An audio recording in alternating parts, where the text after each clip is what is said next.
Welcome to today's podcast. My name is Pearlie Brewer and I will be your host. New Brunswickers are the heart and soul of safety in our province. Individuals and organizations lead the way to safe and healthy workplaces. They help develop a culture where everyone participates, encourages, and supports one another in health and safety. To recognize these outstanding New Brunswick leaders, WorkSafeNB presents Safety Star Awards annually at their Health and Safety Conference. Recipients are honored for their initiative, hard work, and profound effect on health and safety, among other health and safety champions. This year, WorkSafeNB honored two such organizations, the Fredericton Playhouse and Cloud Canada, and one individual for their contributions to health and safety in New Brunswick. That individual was Shelley Poirier. We are pleased and honored to have Shelley Poirier with us for today's podcast. Welcome, Shelley. Thank you, Pearlie. First of all, I'd like to congratulate you on your award. Very well deserved. I think pretty much everybody in New Brunswick has come across, met Shelley, you in some way. At the recent Health and Safety Conference, they share a video on your contributions to health and safety. For folks who were unable to see the video, let's talk a little bit about Shelley and give folks an appreciation as to why you were selected. WorkSafeNB posted a passage on their website, and it went something like this. Sparking an awareness and passion for safety is no easy task. Shelley Poirier routinely goes the extra mile to ensure that safety is top of mind for those in the construction industry. Shelley's career in health and safety has inspired thousands of people in the construction industry to stay safe on the job and to return home safely every night. Tim Peterson quoted. I'm passionate about health and safety because I used to work in vocational rehabilitation, Shelley Poirier said. That experience working with people with severe workplace injuries inspired me to work on the preventive side. Shelley is an inspiring safety leader because she leaves a meaningful impression on you, was a comment made from Cook Aquaculture. For Shelley, safety isn't just a 9-to-5 job. She volunteers in the community and serves on a safety committee and various boards. She's collaborative and knowledgeable. Shelley, you made a big impact on health and safety in New Brunswick. Again, congratulations. Thank you so much, Pearlie. Let's start our discussion today with you telling us a little bit about, you talk about vocational rehabilitation. Tell us about that time in your career. Well, early in my career, Pearlie, I worked with several special interest groups, and it led me to work with folks with disabilities. So a lot of those folks actually suffered these injuries because of workplace incidents and or recreational incidents. And these folks were very seriously injured, but a lot of them were very young. And they still wanted to contribute and be part of society and contribute in some kind of meaningful way. And so my job was to assist them to find meaningful employment in the community. And a lot of times that meant developing assistive devices and adapting the workplace in ways that these persons could, at least participate part-time and lead some kind of a normal life, the same as all of us want to contribute to a workplace. So, fast forwarding from that into moving into NBCSA, there was no logical path. It just kind of fell into place about 20 years ago. So many duties you have at NBCSA. Why don't you tell folks a little bit about what all you do at NBCSA? Well, my role right now with NBCSA is I'm the training manager. I look after training and curriculum development for the association. I still teach some courses, which is what I started out doing with NBCSA, was teaching. And so, I'm responsible for the gamut, whether it be virtual training, e-learning, development of classroom courses, and so on. So one of the many duties, I know I came across you a number of years ago when you were sitting on a committee developing new health and safety legislation. Now, a lot of folks, I'm sure in New Brunswick, may not be familiar with the process that's used to develop new legislation. Do you want to talk a little bit about that process? Okay. Yes, I sat on a committee for industrial hygiene and on for construction-related regulations.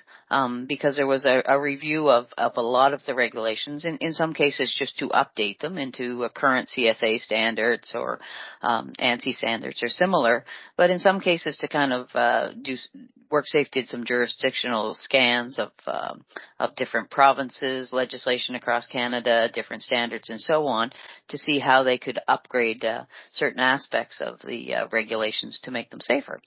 And so with that, they brought in some stakeholders from different industry groups to sit around a table and discuss certain pieces of regulations that they felt were really in need of a dust-up, of an upgrade. And so, all industries within the province were represented, manufacturers, healthcare, and so on. And so the process was quite a large undertaking, I guess, is the way to describe it. In that it wasn't just a one-day process. It took a couple of years to go through the bits and pieces of legislation. Some, again, were just as simple as upgrading CSA standards to more current standards, and some were taking regulations such as confined space and completely redoing them. So from that, then I believe it goes to the WorkSafe board. Then it goes through, and you would know this well, Pearlie. Then it goes, I believe, to the legislator or the legal writers, and then it goes to Parliament. So it's quite a process. So how are decisions made as you go about this process? Usually they're made, I believe they made it via vote. NBCSA didn't have a vote at the table. We were there as a support, for our, construction association, representative on the board. So I was there as a support person and so on. But it was discussed and I can't remember exactly whether it was voted on, but it was most definitely a majority rules as far as what moved forward and so on. Okay. Over the years, you've been involved in obviously developing a lot of curriculum. What have you seen as far as changes over the years? I'm really happy. My background is in psychology. I have a Bachelor of Science in Psychology. And so I am really happy to see the focus shifting now. And I think we're pretty good at people being aware of physical safety, physical health and safety, and the controls that they need to take in order to make sure they're safe at work. But I really think, and I've always thought, the key is moving into psychological health and safety. And I really see it may sound weird, but the only really good thing I see coming out of COVID is the shift in that people are really starting to pay attention to maybe even the structure of work and how it affects people's health and safety as far as distractions and fatigue and our mental health and how that actually relates into our physical health and safety. So I'm really pleased to see that movement forward in the industry. I think once we get that figured out, we'll be well on our way to reducing workplace injuries. Now, how does that sort of thinking go over in the construction industry? It must be a bit of a challenge to sort of move them from the old traditional thinking to looking at a broader perspective. It is. I mean, over 20 years, I have seen changes and shifts. And it's what I tell new safety people going into the field is, sadly, we want in construction safety or any safety, we want the changes to happen immediately because we know it's so important. But changes in safety happen in baby steps. Right. And sometimes we have to take a year to look back and say, holy smokes, right? We have made a difference and we have made some inroads. And so, I see it changing, but it is changing slowly. I think I read somewhere that Gloria Steinem, they were asking her how she felt about feminism and if they'd reached the pinnacle of feminism in culture, and she said it takes 100 years to make a social change. I'm hoping it doesn't take that long with safety measures and moving forward into psychological health and safety, but I think it's going to be baby steps. Yeah, one of the biggest issues I've seen over the years, it's always concerned me when it comes to developing curriculum and doing training, has been the issue of literacy. And at a recent trial here in the Fredericton area, the topic was certainly, I guess you could say, broached, but not dealt with really in much detail during the trial. How do you, as a trainer and as a developer of curriculum, deal with the concern that, some statistics have said we have as many as 30% of our province that has literacy challenges. Now, I guess on top of that as well, we're seeing more and more immigrants come into the province that might have language barriers as well. How do you deal with that? We've been dealing with language barriers because of being a bilingual province for a long time, and the literacy issue, sadly, is no new issue with construction. So I guess traditionally we've always tried to plain language things and offer different alternatives for testing and doing exercises and so on in the classroom. We a few years ago had some funding and we were able to take 3 of our courses, fall protection, safety orientation, and WMIS, and transition those into what we called interactive learning. And so it was really fabulous, and we did them a few times, and we did them we've done those courses for some newcomers that have taken trades with community college and so on, and they really work well. Problem with them is there's a lot of gear because everything is much more tactile, it's much more pictorial, hands-on, and so on, and so because it is designed for folks whose English isn't their first language or who do have learning difficulties. So we had to approach it differently. And so there's a lot more gear and it takes a lot more time. So for example, our classroom fall protection is 1 day, but if we do it interactive, it's 2 days. And so we know it's needed and we have the tools to offer it. But it's really hard to convince folks that are really busy to spare their workforce for 2 days as opposed to 1 day, right? Because again, that's a day off from the work site and so on. So it affects their productivity. So we've had a hard time doing it. We've done it a few times.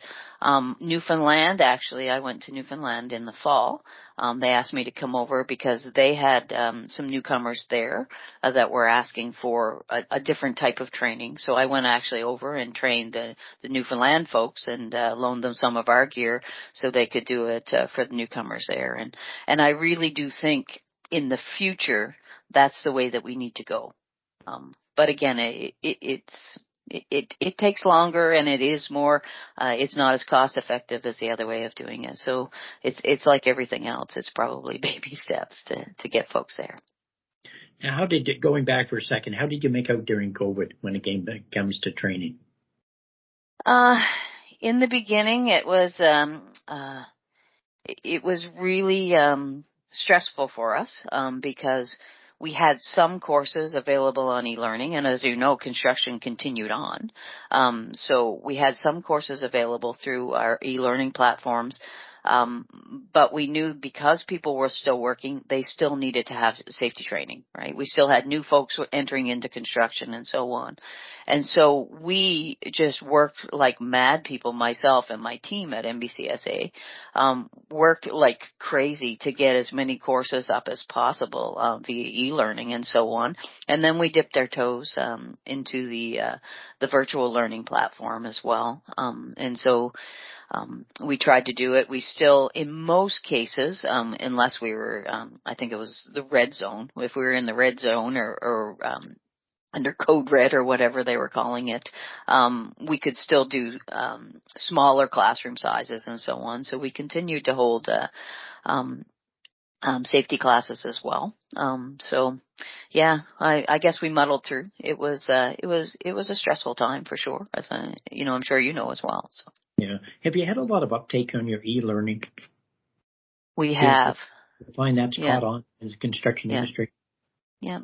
E-learning is quite popular. However, I think if the choice for most of our folks, if they had the choice, I think most of them would still go into the classroom. Yeah. Yeah, I think our folks like the face-to-face, and again, we like it because it allows us to identify if someone's having an issue in the classroom, right? It allows us to give them a little extra attention and help them out, so we can ensure that they understand some of those key concepts to keep them safe. So. Now, I also know you're involved very much in auditing as well at MBCSA.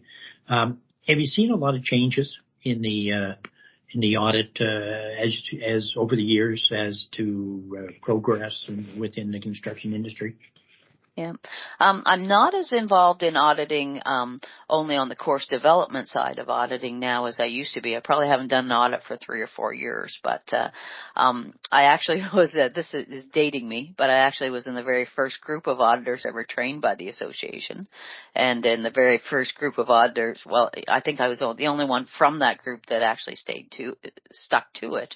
And so back then, yeah, there was 20 years ago, there was a lot of people that were, pretty, leery of having an audit done, right? And most folks only did it really because they wanted to bid on certain government contracts that required it and so on. There wasn't a lot of warm and fuzzies about, even safety training or safety auditing at the time. People were pretty resistant. Once they went through them once, I think that, people kind of figured out that, wait a second, this isn't a terrible, scary process. These aren't scary people that are doing it. These are people that are here to help me, right? And I mean, that's who we are, right? That's what the association's all about. It's about helping our construction members get stronger safety programs, right? And auditing, is one way to do that. So, over the years, I think people are much more receptive to it, and I think they have a better understanding of the purpose and the value of an audit to them, right? As far as increasing their business and so on. So, I'm not saying that people still aren't afraid of it, but I think that, people understand it more and are much more accepting and willing to participate than feeling 20 years ago like they were forced to do it. So you've been in the industry now for 20 years. What's the biggest changes you've seen? Well, I used to joke and say, 20 years ago, well, imagine 20 years ago, a girl teaching 20 construction guys, and that's what it was. So that was unheard of at the time, absolutely unheard of. And it was me and 20 guys, pretty much straight through for the first few years. One of the big things that I see now is I see a lot more females involved in construction safety, which I'm really, really pleased of, right? So, I see that as well. And again, I used to joke that I would have to go into the classroom with full hockey gear because people were not that receptive to safety training back there. And they were grumbling a lot about it, and it was a government grab for money, and it was, a conspiracy and all kinds of crazy things. So I used to say, geez, I got to go in there with my husband's hockey gear on, some days because, so number one, they've got a girl teaching them construction safety, and number two, they didn't want to be there in the first place. So, I'm not saying that now people embrace it and they're like, getting up in the morning and doing cartwheels because they have to come to a safety course. But I think it's a lot more accepted.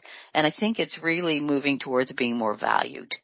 I think people are really, owners and so on are really, starting to understand the value to them, to their workforce, to their business by, being involved in making sure their folks are trained and so on as well. Now, you're also involved in a number of other activities. You've been involved in Thirds of Life and organizing the walks for Thirds of Life. They mentioned during your award ceremony, you've been on various boards and committees, so on. Tell us about some of that work. So yes, NBCSA has always been active in the Threads for Life and the walk and especially the Steps for Life, the walk, and at one time we organized it, and now we actively participate in it every year. I've some of the other extracurricular as far as safety goes is I've been an active member on the Canadian Society of Safety Engineering for several years. I was For many years, I was their professional development person on the board, so I'm proud of that and proud of the things that we had accomplished there. Presently, I'm serving as I'm the outgoing chair for the Canadian Federation of Safety Associations. What our group does is we're responsible for training. So we're looking at training harmonization of all the construction safety associations across Canada, with the goal of ensuring that as many of the courses that we all offer as possible will be, we're developing training standards, so across the board. So when we have mobile employees that are moving across Canada to work, we can reduce some of the redundancy. So if they take hazard identification in New Brunswick and they go to Ontario, it's going to be accepted as reciprocal. And we've had that to some extent, but now with our training standards and so on, it's been a really good process. So we've got over the last year we have 2 national training standards developed, getting ready to go to the board of the Canadian Federation. So I'm really proud of that. That's a really great thing, and really to work with those persons from the Canadian Federation across Canada that are in charge of training has just been fabulous. Like, what a great bunch of really smart, good people to work for as far as training and development, and we all share our course contents, and so it's we don't have to reinvent the wheel. It's just a really fabulous process. So, yeah. Now, I hear via rumor that you may be stepping away to more of a part-time role at NBCSA. If you were to, someone would have asked you, look back over your career at NBCSA, what are you most proud of? Anything stand out? I'm really proud that I think that I opened the door for some females in construction safety. A lot of times people would come, especially females when they were first starting out, and they didn't see a lot of females, especially in my role as far as an auditor and as an instructor, and a lot of them have said, hey, that really made me think that I could do it as well too. I'm really proud when I look back and I see, if I go to a conference such as the WorkSafe conference there, and I see some of the leading health and safety people in the province and think, my gosh, I remember them on day one. Like, I was the first set of courses that they took in health and safety. So I'm really proud that I maybe helped start their field, and I'm really, or their pursuit, I guess, of health and safety. And I'm really proud to see how much they've surpassed me. That's just such a great thing, right? To see that that their knowledge and their abilities in the field have been, have expanded so much more. It's really, that's a really great thing. So what's next for Shelley? You indicated before we started our podcast that actually you're going to move into a part-time role. Anything else on the horizon? I'm not sure. I think I'll probably always teach a little bit if I'm able to. And NBCSA is willing to keep me around. I'll probably still do some part-time teaching for them. That's always been my first love, so I think I'll do that. I've got a couple of things in my head as far as development things, on the horizon that I'd like to do, whether it's a pro bono or whatnot. I'm really interested in the topic of harassment at the workplace. And I know that we need a lot more of it, especially in the construction field. But I also know that there's some missing pieces there, for as far as advocacy for maybe a person that's being harassed in the workplace. And it's a pretty scary thing for somebody, and the process, I think, is still missing a couple of pieces. So I'm interested in doing some work in that field as well. And again, it may be pro bono, I'm not sure, but it's just where I'd like to see, and some more stuff on maybe psychological health and safety as I move forward. So, well, Shelley, thank you very much for joining us on our podcast today. Your award was very well deserved. probably not too many people in New Brunswick that haven't come across you in some way, whether it's a training course on a committee, some other involvement in health and safety. I guess the best I could say is keep up the good work. Enjoy your next year or two and any potential, even part-time in retirement. And I'm sure we'll come across you in the future at some point. Thank you so much, Pearlie. I really appreciate you having me on. Well, thank you very much. As is always the case with our podcast, we appreciate any feedback that you'd like to provide to us on the podcast. If you'd like to suggest speakers for future podcasts, we'd love to hear from you. You can reach us at pearlie@ssnb.ca. Stay safe. See you next week.